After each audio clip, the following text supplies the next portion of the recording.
My dear স্টুডেন্টরা, চলো আজকে আমরা এই ঢাকা বোর্ড 2022 সালের সৃজনশীল সলিউশন করে ফেলি। তো এখানে দেখো, এটা পঞ্চম অধ্যায়ের চাপ ও পদার্থের অবস্থা থেকে আসছিল। তো এটা হলো উদ্দীপক। এই উদ্দীপকের আলোকে ঘ আর গ নাম্বার প্রশ্নের সলিউশন করব। ফার্স্টলি চলো আমরা এই ঘ নাম্বার প্রশ্নের সলিউশনটা করে ফেলি। দেখো, একটু মনোযোগ দিয়ে দেখো কি বলছে। এই যে উদ্দীপক, একটা বস্তুর ক্ষেত্রফল দেওয়া আছে। ক্ষেত্রফলকে কি দ্বারা প্রকাশ করা হয় বলো? এ দ্বারা। আর উচ্চতা দেওয়া আছে 0.1 মিটার। উচ্চতাকে কি দ্বারা প্রকাশ করা হয়? এইচ দ্বারা।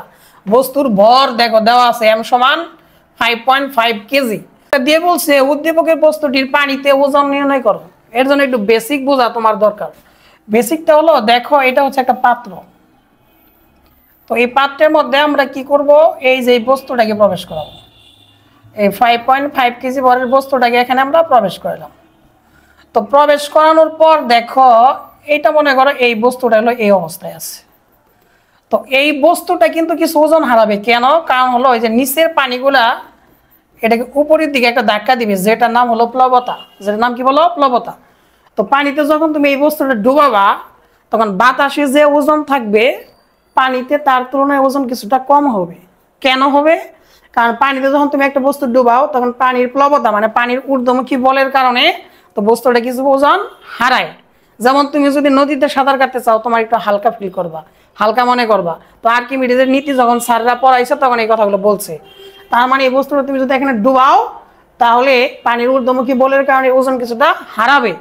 তো এই কি পরিমাণ হারানোর পরে পানির ওজন, পানিতে বস্তুটার ওজন কত হয় সেটা আমরা বের করব। তাহলে এই সূত্রটা আমরা ফলো করব। পানিতে ওজন বের করার সূত্রটা হলো বাতাসে ওজন বিয়োগ হারানো ওজন।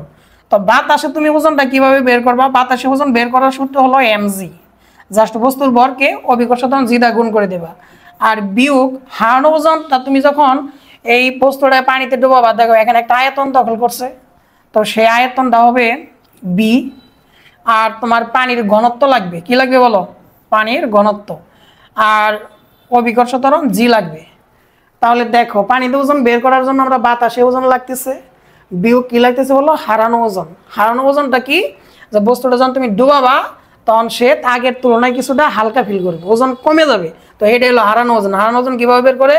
বস্তু যে আয়তনটা দখল করছে ওটা লিখবা। আর কি এর মধ্যে প্রবেশ করাইছো?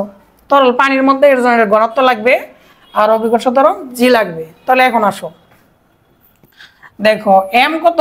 এম দেখো এখানে 5.5 কেজি।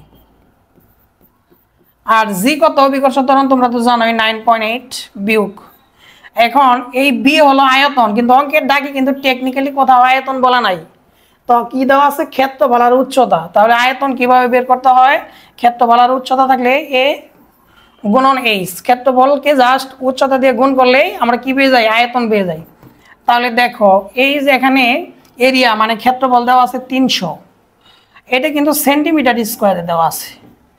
আর এইচটা দেওয়া আছে 0.1 মিটার। তো এখন এই সেন্টিমিটার স্কোয়ারে কিন্তু অঙ্ক হবে না, এটাকে মিটার স্কোয়ারে নিতে হবে।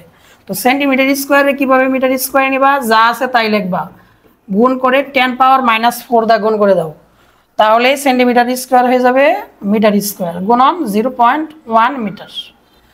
তো এখানে তুমি যদি এটা ক্যালকুলেশন করো, তাহলে যে মান পাবা 3 গুণন 10⁻³ মিটার কিউব। তো আমাদের অলরেডি কিন্তু আমরা আয়তন পেয়ে গেছি। রো এর মানটা দরকার। রো এর মানটা কি হবে? দেখো, রো হচ্ছে এখানে পানির কথা বলা আছে, পানিতে ওজন নির্ণয় করতে বলছি কিন্তু। তাহলে পানির যে আমরা ঘনত্ব, সেটা তো আমরা মুখস্থ লিখতে পারি 1000 কেজি পার কি বলো? Metre cube. তাহলে এখন আর জির মান তো জানোই না। এটা দেখো বি এর মান কত? বি এর মান হলো তোমার, এইটা হলো বি এর মান 3 গুণন 10⁻³ আর রো এর মান কত বলো? রো এর মান হলো 1000। আর জির মান তো তোমরা জানোই 9.8। তাহলে এটা যদি ক্যালকুলেটর দিয়ে সলিউশন করো কত মান আসবে দেখো। তাহলে এটা যদি ক্যালকুলেটর দিয়ে সলিউশন করো, তাহলে যে মান আসবে তা হলো 24.5। দেখো ওজনের একক কি বলো তো? ওজনের একক হলো নিউটন। তাহলে এই বস্তুটা যদি পানিতে নিমজ্জিত করো, তাহলে পানির হারানো ওজন হবে 24.5 নিউটন। এটাই অ্যান্সার। দেখো গ নাম্বার কি বলছে? উদ্দীপকের বস্তুটির আয়তনের কিরূপ পরিবর্তন করলে বস্তুটি পানিতে সম্পূর্ণ নিমজ্জিত অবস্থায় ভাসবে, গাণিতিক যুক্তি দিতে বলছে। বস্তুটিকে যদি পানিতে ভাসতে হয়, তাহলে এই শর্তটা ফিল আপ করতে হবে। বস্তুর ওজন অপসারিত তরলের ওজনের সমান হতে হবে। যদি বস্তুর ওজনটা অপসারিত তরলের ওজনের সমান হয় তাহলে বস্তুটা কি বলো নিমজ্জিত অবস্থায় ভাসবে। তো এখন এই শর্তটা যদি আমরা ফিল আপ করতে চাই, ফার্স্টে আমরা দেখব এই যে ম্যাথটা, এই ম্যাথটার মধ্যে বস্তুটার ঘনত্ব কত এটা আগে বের করব। তাহলে প্রথমে আমরা দেখো ঘনত্ব রো সমান কি লিখতে পারি বলো, m/b। দেখো m এর মান কিন্তু অলরেডি দেওয়া আছে 5.5 কেজি, 5.5। আর আয়তনটা কিন্তু তোমরা আগের অঙ্কে অলরেডি বের করছো, ঘ নাম্বারে 3 গুণন 10⁻³ তো এখান থেকে আমরা যে মান পাই তা হলো 3 আর ঘনত্বের একক কি বলো kg/m³। তো আমরা স্বাভাবিক অবস্থায় দেখলাম বস্তুটার ঘনত্ব হলো 1833.33 kg/m³। তার মানে এই যে আমরা এটা যদি পানিতে ডুবাই পানির ঘনত্ব কত বলো 1000। তার মানে 1000 kg/m³।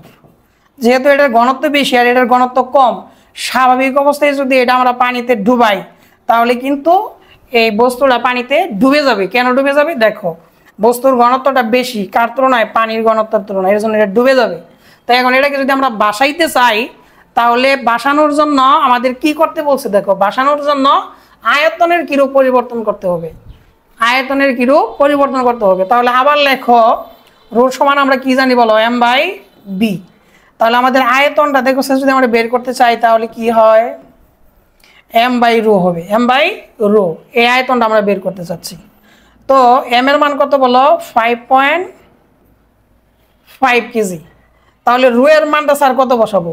তো রু এর মানটা যদি পানির ঘনত্বের সমান, মানে দুটার ঘনত্ব যদি সমান হয় তাহলে কিন্তু বস্তুটা নিমজ্জিত অবস্থায় ভাসবে। তাহলে যেহেতু বস্তুটা পানিতে ডুবাইতে চাচ্ছি এর জন্য এই বস্তুর ঘনত্ব আমরা 1000 ধরে নেব। কত ধরে নেব বলো 1000। এখন ভাগ করে দেওয়া কত হয়, তাহলে দেখো এটা যদি আমরা ক্যালকুলেশন করি তাহলে যে মান পাবো 5.5 গুণন 10⁻³ তাহলে দেখো আমরা আয়তন পাইলাম কত 5.5 গুণন 10⁻³ কোন ঘনত্ব ব্যবহার করে, পানির ঘনত্ব ব্যবহার করে। তাহলে আয়তনের যে পরিবর্তন করতে হবে তো তা কি পরিবর্তিত আয়তন সমান দেখো এই যে 5.5 গুণন 10⁻³ এটা হলো বর্তমান আয়তন। কিন্তু আগে যে আয়তন আমরা যে দুটো গুণ করে বের করছিলাম সেই আয়তনের মানটা কত ঘ নাম্বারে করছি, দেখো 3 গুণন 10⁻³ তাহলে জাস্ট এটা থেকে এটা বিয়োগ দিলেই হয়ে গেল। তাহলে দেখো 2.5 গুণন 10⁻³ m³ আয়তনের একক। তাহলে জাস্ট বস্তুটার আয়তন যদি আমরা 2.5 গুণন 10⁻³ বৃদ্ধি করি তাহলে এই বস্তুটা পানিতে কি বলো নিমজ্জিত অবস্থায় ভাসবে। ক্লাসটা কেমন লাগলো কমেন্টে জানাও। আর যারা অনলাইনে ভর্তি হতে চাও তারা এই নাম্বারটাতে যোগাযোগ করে ফেলো। সবগুলা অধ্যায়ের PDF শীট সহ এই সৃজনশীলগুলো সলিউশন করে দেবো, ম্যাক্সিমাম সৃজনশীল সলিউশন করে দেবো। আর ক্লাসগুলো দেখতে থাকো ফ্রিতেই।